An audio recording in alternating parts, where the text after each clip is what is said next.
Χαίρετε! Τι κάνετε? Λοιπόν, σήμερα θα δούμε ακόμα μια Iron Man στολή.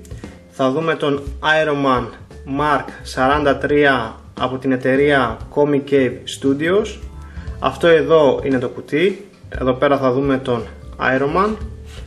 Τίποτα το ιδιαίτερο στα πλάγια και πάνω και κάτω πλευρά του κουτιού.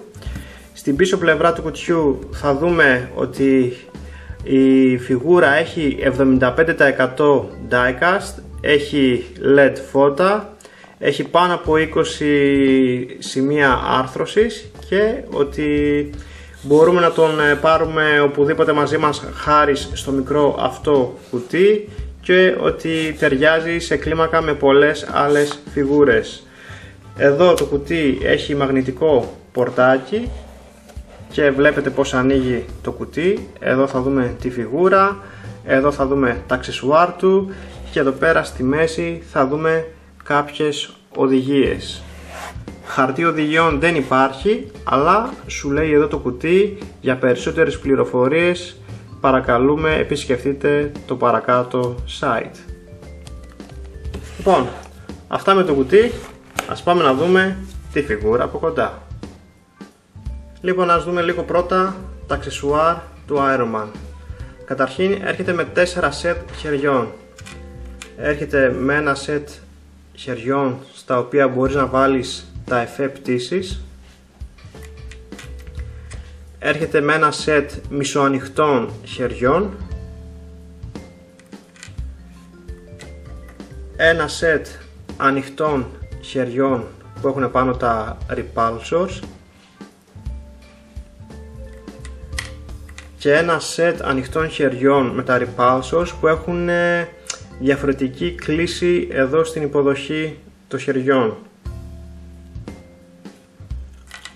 Έρχεται με εφέ πτήσης για τα χέρια, εφέ πτήσης για τα πόδια, 2 πυράβλους για τους ώμους. Εδώ πέρα όμως, όπως βλέπετε, μας έχουν δώσει 2 δεξιούς πυράβλους. Έχει γίνει κάποιο λάθος. Θα έπρεπε το ένα από αυτά να είναι για τον αριστερό ώμο. Τέλος πάντων. Και έρχεται με πυράβλους για τα χέρια του. Πάμε να δούμε τώρα τη φιγούρα από κοντά. Και εδώ έχουμε τον Iron Man Mark 43. Λοιπόν, ας κάνουμε ένα zoom να δούμε λίγο τις λεπτομέρειες του από κοντά. Καταρχήν το πρώτο πράγμα που παρατηρώ είναι το βάρος φιγούρας. Είναι αρκετά βαριά για το μέγεθός της και όπως μας έλεγε το κουτί έχει 75% diecast. Το δεύτερο πράγμα που παρατηρώ είναι οι μαύρες έντονες γραμμές που έχει. Πρώτη φορά βλέπω τέτοια στολή Iron Man με τέτοιες έντονες μαύρες γραμμές. Δεν δείχνουν άσχημες, απλά είναι έντονες και φαίνονται. Επίσης έχει πάρα πολύ όμορφη μεταλλική κόκκινη μπογιά και μεταλλική χρυσή μπογιά. Αυτή η στολή είναι βασισμένη στην ταινία Age of Ultron. Και αυτός εδώ πέρα είναι ο διακόπτης, τον οποίο αν τον ανοίξω θα δείτε ότι ανάβει το Arc Reactor και τα μάτια του. Το φως στο Arc Reactor είναι πάρα πολύ έντονο, πιο έντονο από ό,τι στα μάτια, δείχνει πάρα πολύ όμορφο. Γενικώς η φιγούρα δείχνει πάρα πολύ όμορφη με όλες αυτές τις λεπτομέρειες που έχει. Βλέπετε εδώ πέρα τι ωραίες ασημεί λεπτομέρειες που έχει στην πίσω πλευρά του σώματός του. Εδώ βλέπετε και τα χέρια του. Εδώ έχει τα προστατευτικά χεριών. Αυτό εδώ πέρα το κομμάτι σηκώνεται λίγο προς τα πάνω. Εδώ πέρα βλέπετε τα πόδια του. Ακόμα και πίσω από εδώ την πανοπλία έχουμε λεπτομέρειες. Ωραίες ασημεί λεπτομέρειες εδώ στα πόδια. Πάρα πολύ ωραίο τον έχουν κάνει. Πολύ ωραία στολή. Πολύ εντυπωσιακός φαίνεται από κοντά. Τώρα έχει και κάποιες έξτρα, ας πούμε, ιδιότητες. Καταρχήν αυτά εδώ πέρα τα flaps σηκώνονται. Εγώ τώρα δεν έχω νύχια και όλα αυτά χρειάζονται νύχια εδώ πέρα για να σηκωθούν. Βέβαια αυτό εδώ το flap, όπως βλέπετε, είναι χαλαρό και πέφτει κάτω, οπότε αυτό ναι, είναι ξενέρωμα. Επίσης, για να αλλάξετε μπαταρίες εδώ πέρα πρέπει να αφαιρέσετε αυτό εδώ πέρα το κομμάτι, αυτό εδώ το τραβάτε έτσι προς τα έξω και αλλάζετε τις μπαταρίες. Επίσης flaps έχει εδώ στα πλάγια των ποδιών του, όπως βλέπετε, πολύ όμορφες ασημεί λεπτομέρειες μέσα. Εδώ κάτω στα πόδια έχει flaps, αν μπορέσω να τα ανοίξω κιόλας.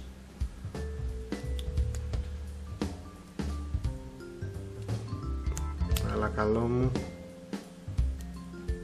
ορίστε. Αυτά μπορείτε να τα ανοίξετε και από την άλλη πλευρά των ποδιών. Και επίσης αυτό εδώ το κομμάτι σηκώνεται έτσι προς τα πίσω, όπως επίσης και αυτό εδώ το κομμάτι μπορούμε να το σηκώσουμε έτσι προς τα πάνω. Ωραίες ιδιότητες. Το μόνο κακό που μπορώ να πω εδώ είναι ότι η φιγούρα έχει paint chipping. Σε κάποια σημεία της φιγούρας έχει ξυθεί η μπογιά και αυτό για μένα είναι μεγάλο μειονέκτημα. Για μένα προσωπικά είναι deal breaker. Εάν ήξερα από πριν ότι μια φιγούρα έχει paint chipping, δεν θα την αγόραζα.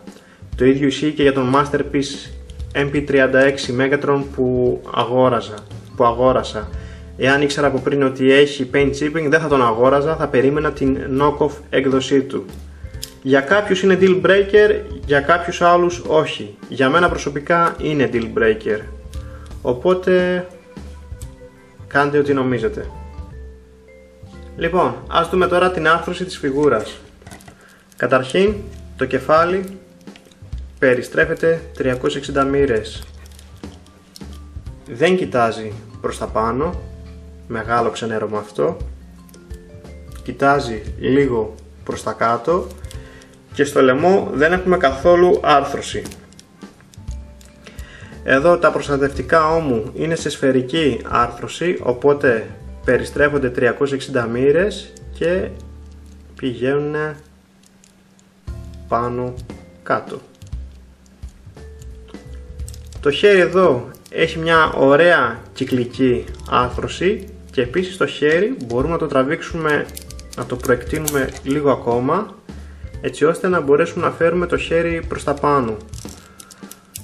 Το χέρι περιστρέφεται από αυτό εδώ το σημείο του ώμου και επίσης περιστρέφεται από αυτό εδώ το σημείο του χεριού.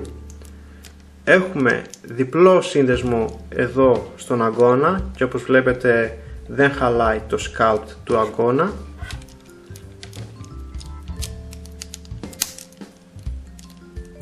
Έχουμε περιστροφή εδώ στη γροθιά και η γροθιά κινείται μέσα έξω. Έχουμε πολύ μικρή εδώ περιστροφή στον θώρακα και δεν έχουμε και καθόλου περιστροφή στην μέση. Οπότε και εδώ έχουμε επίσης πάλι ξενέρωμα. Ο θώρακας λυγίζει ελαφρώς μπροστά και λυγίζει ελαφρώς πίσω. Επίσης μπορούμε να σηκώσουμε έτσι προς τα πάνω τη μέση, αλλά θα χαλάσουμε εδώ πέρα το σκάλπ της μέσης και μπορούμε να τον φέρουμε να λυγίσει έτσι προς τα μπροστά και λυγίζει τόσο προς τα πίσω. Δεν είμαι εντυπωσιασμένος μέχρι στιγμής. Τα πόδια μπορούμε να τα κατεβάσουμε έτσι προς τα κάτω και το πόδι έρχεται μπρος ως εδώ, πίσω ως εδώ, βγήκε ή και το ball joint. Okay. Λοιπόν, πλάγια έρχεται ως εδώ. Έχουμε μικρή περιστροφή εδώ πέρα πάνω στους μυρούς. Έχουμε διπλό σύνδεσμο εδώ στο γόνατο, αλλά όπως βλέπετε εδώ πέρα το γόνατο είναι αρκετά χαλαρό. Από αυτή την πλευρά όμως το γόνατο δεν είναι χαλαρό. Και το πόδι πάει κάτω ως εδώ, πάει πάνω ως εδώ και έχουμε άρθρωση εδώ πέρα μπροστά στην πατούσα. Προσοχή όταν κουνάτε τις αρθρώσεις του Ironman, γιατί όπως σας είπα έχει paint chipping. Επίσης ξέχασα να σας πω ότι έχει και κλείσει εδώ στον αστράγαλο, όπως επίσης περιστρέφεται εδώ το πόδι. Προσοχή πάντως στο πώς το κουνάτε, γιατί όπως σας είπα έχει paint chipping η φιγούρα και θα λυπηθείτε να γρατζουνίσετε μια τόσο όμορφη μπογιά που έχει ο Ironman. Τώρα, τα πυραυλάκια όμου, για να τοποθετήσουμε, πρέπει να βγάλουμε αυτά εδώ τα προστατευτικά όμου. Αλλά για να γίνει αυτό είναι μεγάλος μπελάς και γι' αυτό και θα το κάνω εκτός κάμερας. Λοιπόν, το έβαλα, έτσι φαίνεται με τους πυράβλους που έχει εδώ στους ώμους.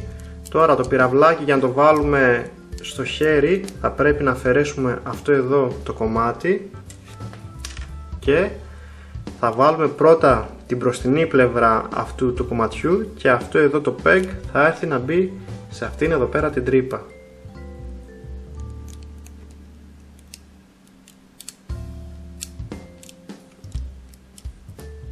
Και κάπως έτσι έχουν μπει οι πύραυλοι στο χέρι. Επίσης, για να βάλουμε τα εφέ πτήσης στα πόδια, απλά τα τοποθετούμε εδώ στις τρύπες και είναι κάπως έτσι. Όσο για τα χέρια, δεν θα μπω στον κόπο να τα αλλάξω, γιατί είναι υπερβολικά σφιχτά σε σημείο που νομίζω ότι θα σπάσουν και δεν θέλω να το ρισκάρω μπροστά στην κάμερα, οπότε θα σας δείξω πως μπαίνει το εφέ πτήσης στο χέρι. Όπως βλέπετε εδώ πέρα έχει το peg και εδώ πέρα έχει μια τρυπούλα και μπαίνει μόνο από μία πλευρά το εφέ πτήσης. Δεν μπορούμε να το βάλουμε δηλαδή ανάποδα. Μπαίνει και ανάποδα. Οκ, εντάξει. Είναι κάτι που μάθα τώρα. Νόμιζα πως μπαίνει μόνο από τη μία πλευρά.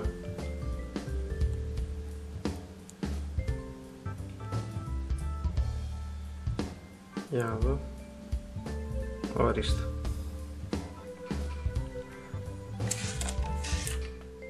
Η φιγούρα είναι 16 εκατοστά. Και μια σύγκριση μεγέθους. Εδώ θα τον δούμε δίπλα στον Mark 3, δίπλα στον Mark 5 και δίπλα στον Mark 6. Αυτές οι τρεις φιγούρες είναι SH Figuarts. Εδώ θα το δούμε δίπλα σε μια Legends Class φιγούρα, τον Power of the Primes Wind Charger. Εδώ θα το δούμε δίπλα στον Garo Golden Knight. Εδώ θα τον δούμε δίπλα στον Storm Collectibles Scorpion. Και τέλος, εδώ θα το δούμε δίπλα στον SH Figuarts πράσινο Power Ranger και δίπλα στον SH Figuarts μαύρο Power Ranger. Τελικά συμπεράσματα, η στολή είναι πανέμορφη. Έχει μέτρια άρθρωση, έχει πάρα πολύ όμορφη μπογιά, αλλά έχει paint chipping. Έχει τα LEDs, τα οποία είναι πάρα πολύ μεγάλο συν. Ειδικά το φως στο Arc Reactor είναι πολύ έντονο. Έχει 75% diecast, το οποίο είναι πάρα πολύ καλό αυτό. Έχει πολύ καλά αξεσουάρ, αλλά όπως σας είπα και πριν, η φιγούρα έχει paint chipping. Αν είναι για σας το paint chipping deal breaker, δεν είναι φιγούρα που θα έπρεπε να αγοράσετε. Επίσης, αν θέλετε μια πολύ posable Iron Man φιγούρα, επίσης δεν είναι φιγούρα που θα έπρεπε να αγοράσετε. Είναι καθαρά εμφάνιση αυτή η φιγούρα. Και επίσης τα αξεσουάρ του είναι αρκετά καλά. Η φιγούρα έκανε γύρω στα 107 ευρώ μαζί με τα μεταφορικά μέσα. Αυτό ήταν το review του Comic Cave Studios Iron Man Mark 43. Μείνετε συντονισμένοι, ακολουθούν φωτογραφίες του προϊόντος. Ευχαριστούμε που παρακολουθήσατε, τα λέμε στο επόμενο βίντεο. Γεια σας.